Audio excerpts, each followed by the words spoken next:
Welcome to Complete BS, the official podcast of couch coaches everywhere. Not just football. It's every sport that ruins your parlay, wrecks your fantasy week, and still brings you back for more. Buzzer beaters, blown leads, and brackets and flames. Yeah, we're all over it. Unfiltered takes, armchair analysis, and enough bold opinions to fill a playbook. Hosted by Brian Schmuck, sports junkie, the Saban of stats and your official voice of, I could coach better than that. Let's go.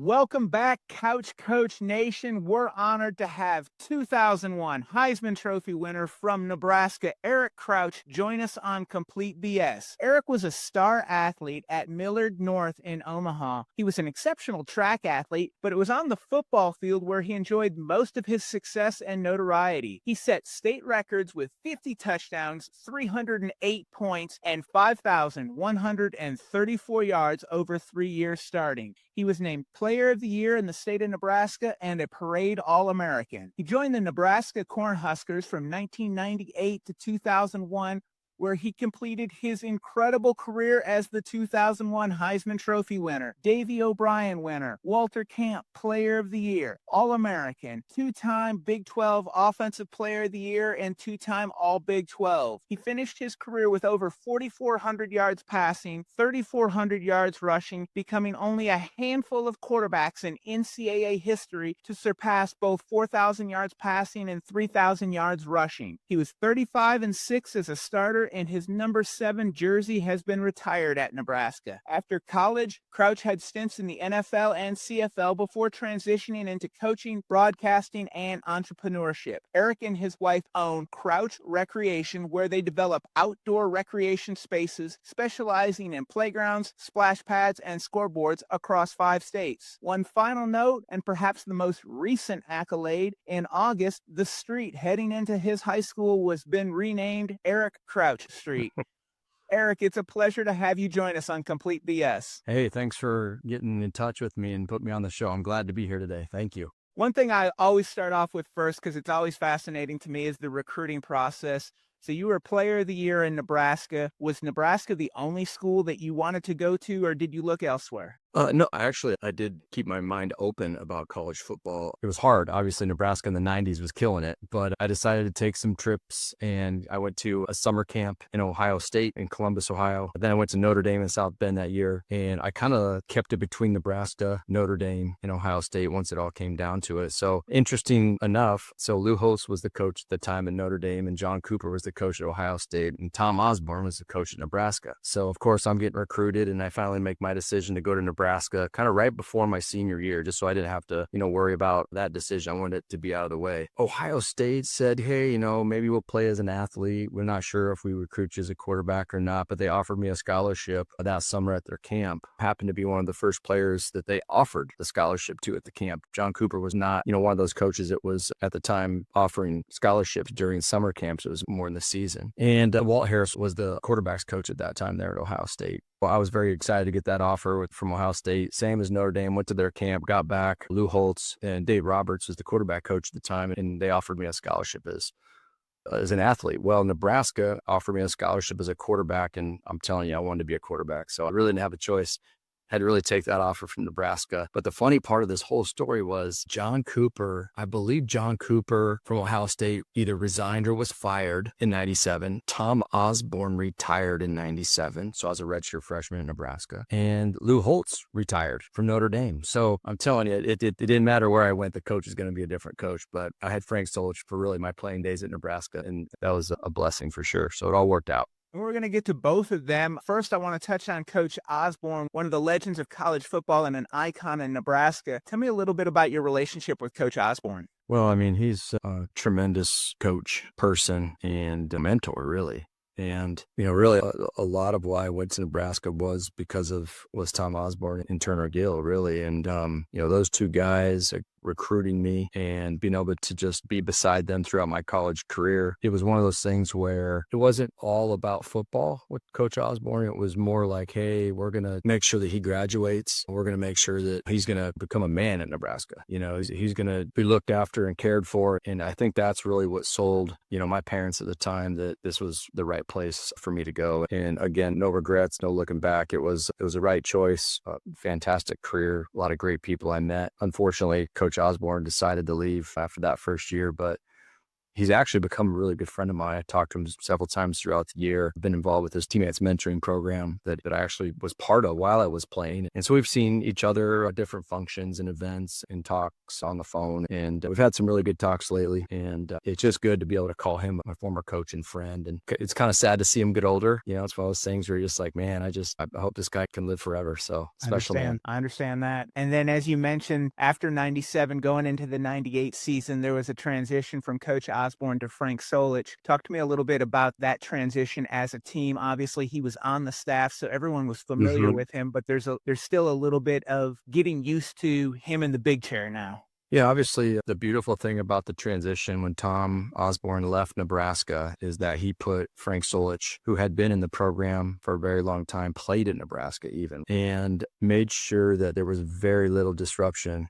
in terms of position coaches. There might have been one other coach that came in during the change, which is, I believe it was maybe Dave Gillespie at running backs coach to take over for Frank Solich. So it was very little disruption, and Frank was tremendous. He was a player's coach. He was a guy that you could tell anything to. He understood. He had been around a long time. He knew Nebraska, he knew the landscape, and there was really no skipping a beat. It was like, hey, here we are. We're still in Nebraska. We've got a lot of the same coaches. Everybody's on the same page. We're not changing offense and we're not changing defense. And we're just going to keep this thing moving. 1998 was a bit of a roller coaster year with you being a redshirt freshman. Bobby New comes back up, and then Bobby gets injured. You came in, he came back. There was some back and forth there. How did all of that change happen where you were back then starting? Nebraska had a rule that you could not lose your starting job to an injury. And Bobby got hurt the very first game we were playing. It was the Eddie Robinson Kickoff Classic in 1998, and we're playing Louisiana Tech at home. And first game of the season, Bobby goes in, plays a good portion of the game. I think somewhere in the second half, he got hit on the sideline and tore a ligament in his knee. And very unfortunate because,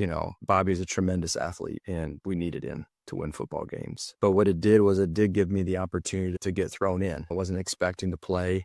I got thrown in, and the very first play was a quarterback keep. I got hit and tore my rotator cuff the very first play of my career at Nebraska, which is in my throwing arm too, right? So here I am at Nebraska. Bobby goes down, boom, PCL.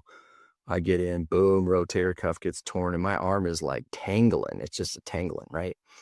And numb, and I'm like, oh my gosh, what just happened to me? And I'm kind of walking back to the huddle. Of course, now it's third down and like 12, and what do? We call pass play. So I'll never forget this in my life. So I drop back, I throw this pass, really can't even feel my arm. The ball sails like almost into the stadium. It's hard to throw a ball that bad. Like you have to be trying to throw it that bad. And the crowd goes, ooh, like it's almost like, what just happened there? Get this guy out of here. But little did they know, right? I just tore my rotator cuff on the play before that. So after Bobby was hurt, he tried to play, but it was just too hard for him. So kind of the rest of that season in 1998, there was three quarterbacks, Monte Cristo, myself, Frankie London. We kind of battled it out during the week at practice to see who was going to start that game. And the coaches they rotate us. We got even reps all through the week. So here we are, there's three quarterbacks sharing all the reps during the week of practice, right? Which is not really what you want to have happening. And then they would name the starter an hour before the game. So it wasn't like you knew the night before, or, it was like, okay, well, we'll see you guys in the morning. And then in the morning, it was either right before you went to bed or right when you woke up, they told us, okay, you're starting. So I ended up playing, I started 8 out of those 11 games. I played in 11 games my redshirt freshman year, but started, I believe, 8 of those games. I got quite a bit of experience. And then season ended, we ended up like 9-4, which was a bad year coming off of a national title win. So now I'm going into my sophomore year, like the off season, we were competing in the spring, Bobby and I, for this position. And the rule was you really can't lose your job to an injury. But what had happened is I'd got so much experience. I played in 11 games. I started 8. There was a lot of film on me and a lot of experience that I had that Bobby really didn't get a chance to get because he got hurt. So they gave the starting nod to Bobby. And really, I had to think about it. I was like almost ready to leave Nebraska or quit playing football. It just hurt because I really thought the team was behind me in a lot of ways. And anyway, their idea to get me on the field was to put me at receiver. So I spent 2 weeks in the receiver room and with Ron Brown, great coach, good friend of mine. And he's actually still coaching in Nebraska right now. And Ron put me in a receiver a few plays. And then I got 1 series at quarterback. So they were going to give me 1 series at quarterback a game. And I remember coming in the Iowa game, which was the first game of the season. So the plan was I'm going to get a couple snaps at receiver, but hey, you're going to get a chance to go in at quarterback at some point in the first half. You'll get a series. And that was kind of the play. So I got my chance to get in and I ended up playing more than a series in the game against Iowa. Same thing. I think the next game we were playing against California at home. Same thing. Bobby, you're starting. Eric, you'll get a series sometime. Well, what had happened is I got in at receiver. Bobby threw me a touchdown pass. I get in at quarterback. I threw a touchdown pass and ran one. And then the next day, my name was in the paper next to Johnny Rogers, saying it's the last time it's happened at Nebraska was, someone passed for a touchdown, ran one and threw one. And so basically what Nebraska had on their hands was a quarterback controversy, right? So, and then they just made a decision to go in that third game. I think we played Southern Mississippi, who had a really good defense. I remember just barely getting past that team, but that was kind of the end of that. And, Bobby pushed me. I will say pushed me, which is what you're supposed to do. You're trying to compete against each other. And then he moved to receiver and punt return, and he had a huge influence on the success of the Nebraska football program. So I think we were both kind of settled into our roles and both had a really big impact on Nebraska football.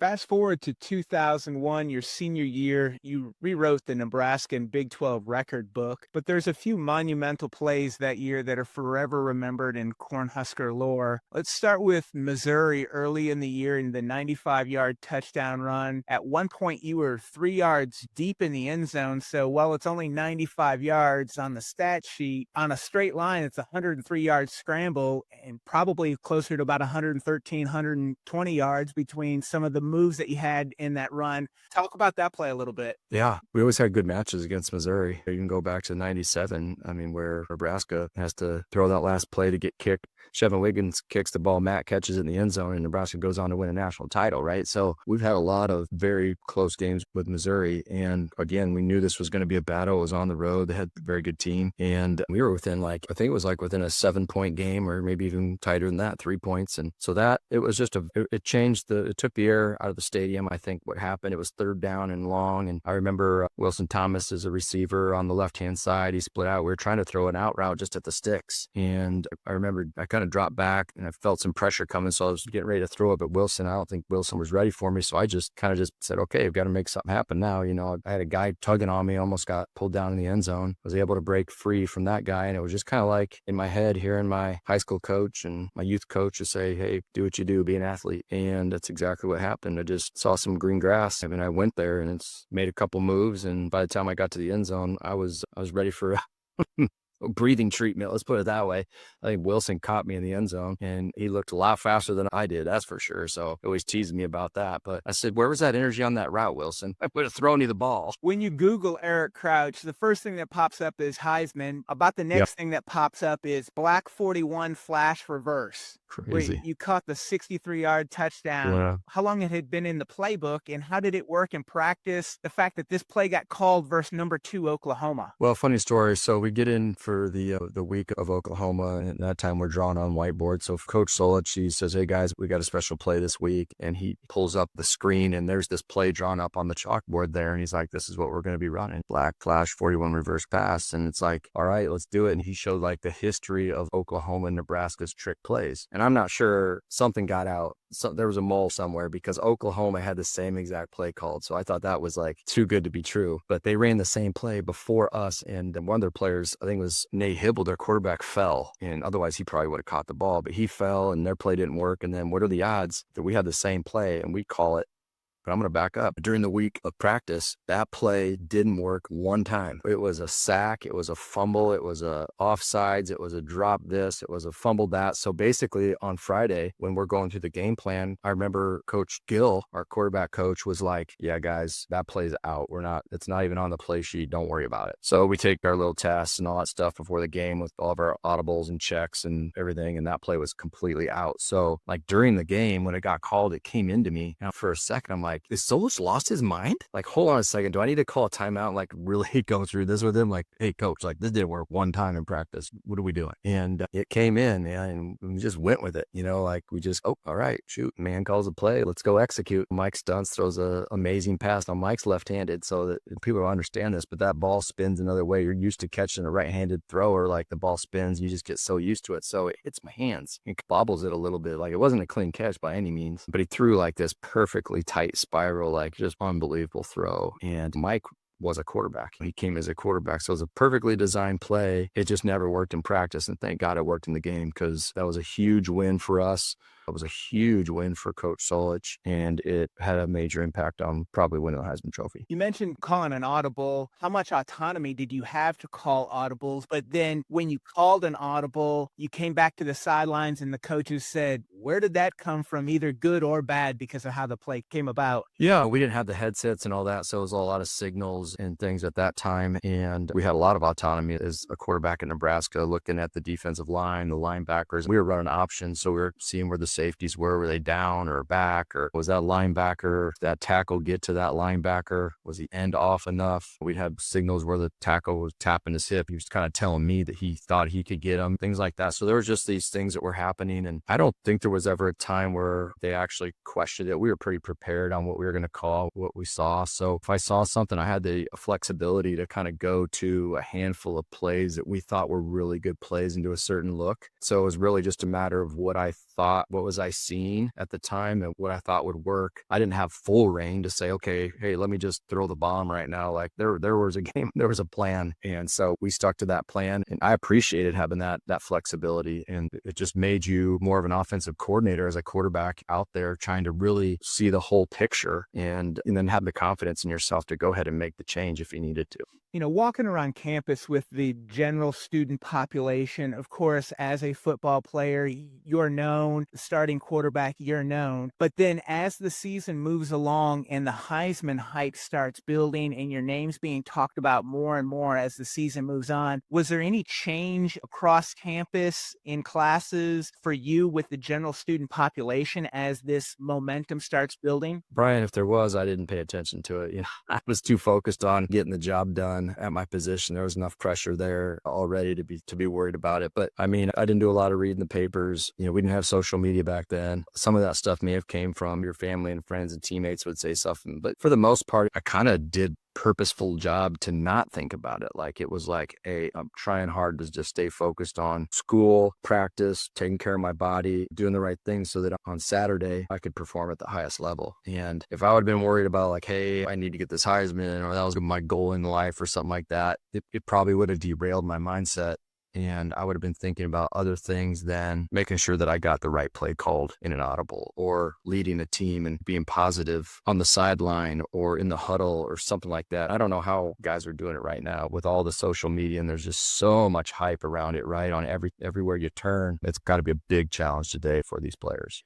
Before we hop into the Heisman week, I'm going to fast forward to just after college, and you're on the cover of the NCAA College Football 2K3 for Sega. How surreal is that? I mean, not a lot of people are on the cover of a video game. It's really cool, actually. Like I played video games. I thought it was fun. I mean, I loved it. It was just one of those things where as a kid, I loved football. Football is a passion of mine, and it always will be. I love the game. And to have some of these things, the awards, the career at Nebraska, being able to get paid as a professional and play the game for as long as I did afterwards, I think is just surreal. And I'm very blessed. I'm very fortunate. I'm very just thankful that I had good people around me. But the game, the Sega, I don't even know, is that even a thing anymore?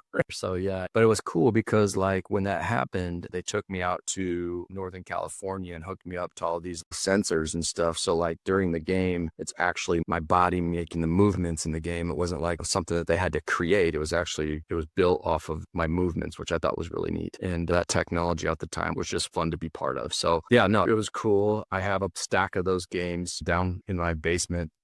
I don't know what they're going to be used for, but you never know. So the Heisman Trophy, of course, is awarded in New York City in December. You won the 2001 Heisman, but in September of 2001, we had 9/11 in New York City.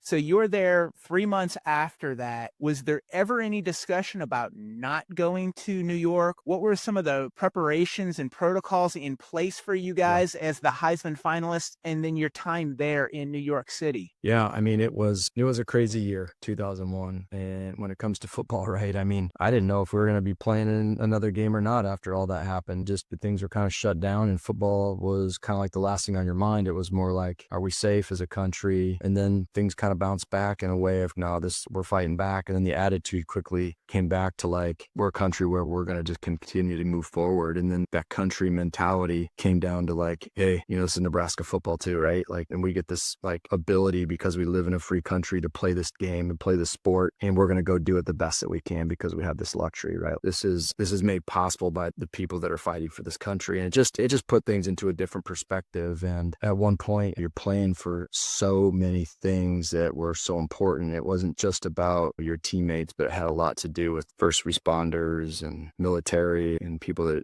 gave their time to the country. And then we start thinking about the family members that I had. I mean, the whole reason I'm in Nebraska was because of the Air Force, my grandfather being stationed here. So it was almost a calming effect to where like, no matter what happened, we were just out here to love this game and play hard and have some fun and do it the right way. So, but with a little bit of like, hey, look what just happened to these guys. These firefighters are running up this building and they knew they were done, but they kept going. It's crazy to even think about right now today. Like it's 4 years later and what happened, and honestly, I got to see ground zero. So, it was still smoldering when I was down there and I had a chance to bring the trophy down there and I got 2 firefighter helmets that were signed by all the guys that were down there, first responders, firefighters, everybody had just lost their brothers, their best friends. I mean, they're down there and it's like, it was crazy, and it just became a little bit about football at that point. And I didn't realize how important it was, but just to bring the Heisman Trophy down to ground zero for the day with them and spend time with them, it put a smile on their face,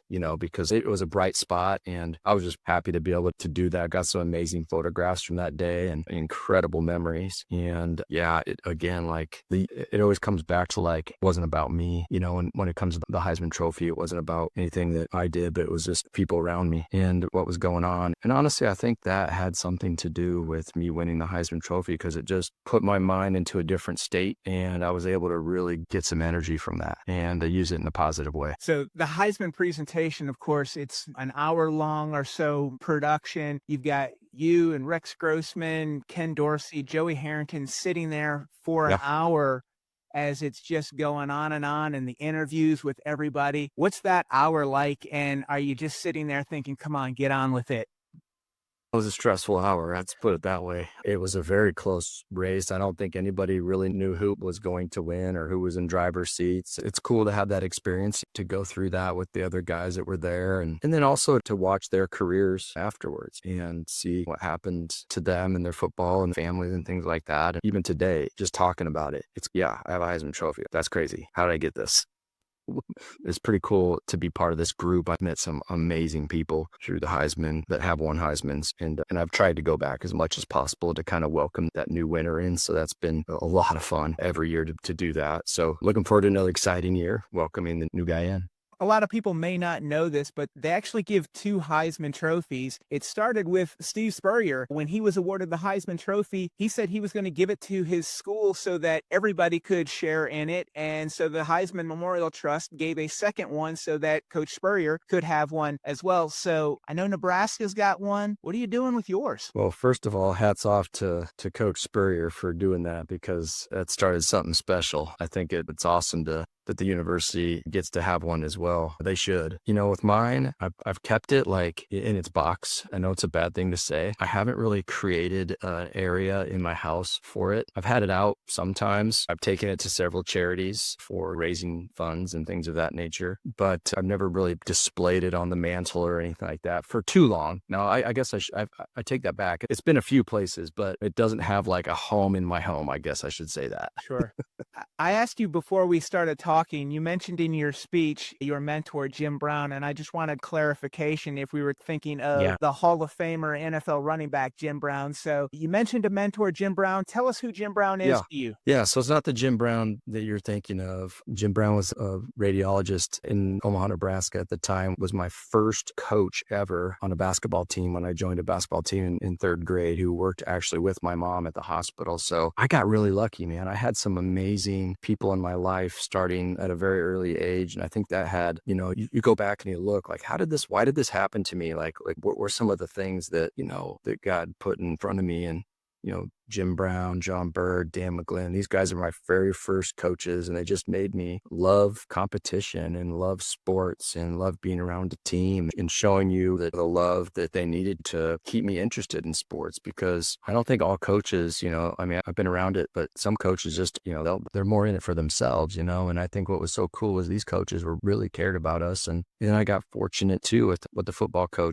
youth football coach, George Conley. He was my first football coach, and George was an amazing coach who always used to call me quick feet, and it was quick feet, and gotta have quick feet. And it became a thing. And all of a sudden I'm thinking in my mind, like the psych part about it, like, I better have quick feet. So my feet were always moving, right? So then I got really lucky in high school. Fred Petito, an amazing coach. And then we talked about the Nebraska story with Turner Gill, Osborne, Frank Solich, the whole thing. And so, I really had some really amazing coaches and people around me that were just big supporters and taught me how to compete the right way. Big part of why I've gotten to where I had in my life. So it just set the stage for not only just things to be successful in sports, but really just, I think, the ability to succeed in life, dealing with adversity and giving your best and being a good teammate and a good leader and being able to just communicate. So I think those are the things that I took away from, there's subtle things from everybody, but a little bit from everyone kind of formed who I am. You're absolutely right about that. As a Heisman winner, you get a Heisman vote. The award is often talked about as a little bit of a quarterback award. We had Travis Hunter last year, so obviously not a quarterback. A lot of times it goes to a quarterback on the top team. How do you as a voter go about evaluating players when you're trying to make a decision each year? Who am I going to vote for the Heisman Trophy? Yeah, obviously they've got to be a difference maker, I think, on the field. They've got to be able to show that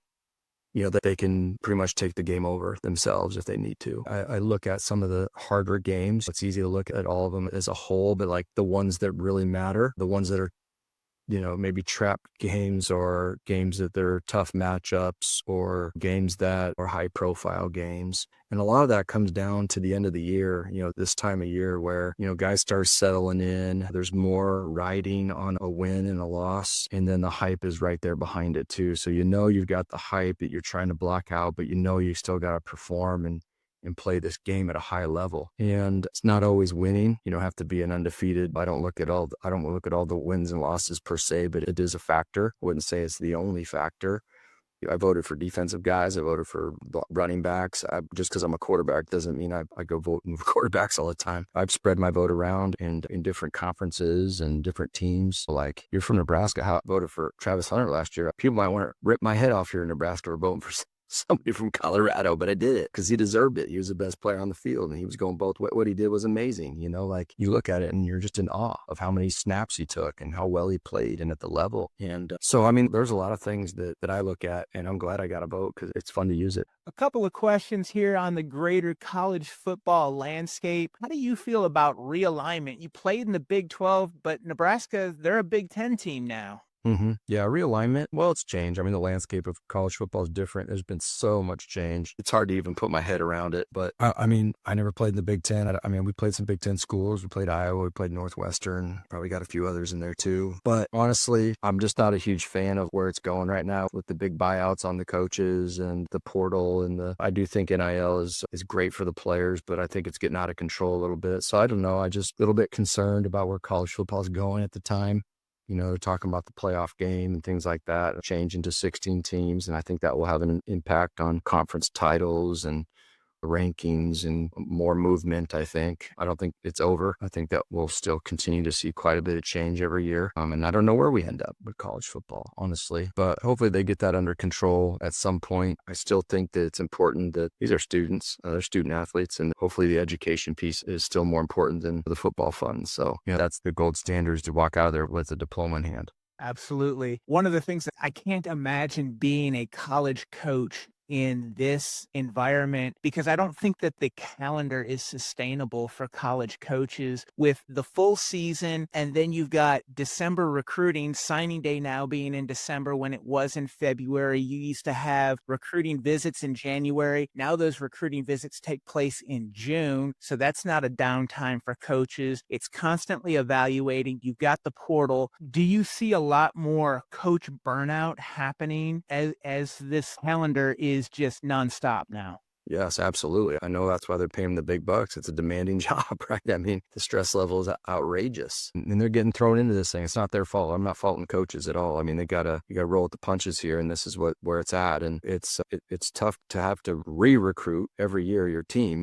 Backups used to play a lot. Well, now sometimes they're maybe thinking, hey, I don't want to get this backup in, so if he gets on film, then he's gonna be gone. Or we're not having spring ball anymore because I don't want my spring tape to get out. And then there's this recruiting period to where they can pull my players. It's different, right? It's just there's so much out there that affects decisions, and it's a different time. There's no doubt about it. And I don't know where it's going, but I'd like to see it become still like that pure football, time where kids are playing this game. They're getting paid at kind of what I'd say reasonable. And then look, man, if your NIL can take you other places, then so be it, right? That's the beauty of it. I'm not mad I didn't have it. I'm happy I got the scholarship and was able to, I had free meals and everything, man, out of that deal. It was great. So they fed us well, and got paid that stipend for monthly rent, which was like $400. And now they're getting, I don't know, it's a lot now. Today, there's a lot of money being made, the TV rights, and there's money out there. So, I've always said that, like, the best thing I think a university could do is take care of that player for life. And whether that's like some type of a health insurance thing, or I've always kind of pushed for that. I don't know if it's a group policy or something that you just always have, your health covered. But then players are be bopping around, they'll play for 4 or 5 different schools, and it's kind of tough to settle in and build some team chemistry like it was back in the day where, most players were there for 4 or 5 years, and now these rosters can be rolling every year. So that just becomes a challenge for these coaches. And I even think it's tough on the players to try to, every year.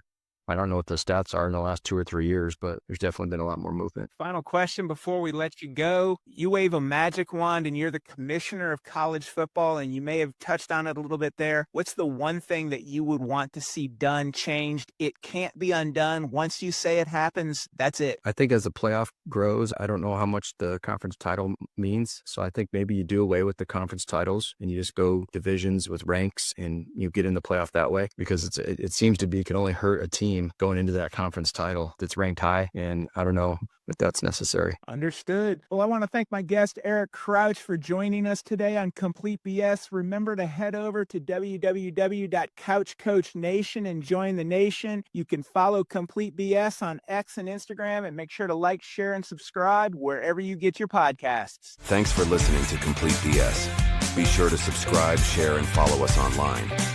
And tell us what you think of this episode. Use hashtag CouchCoachNation, and let's keep the conversation going.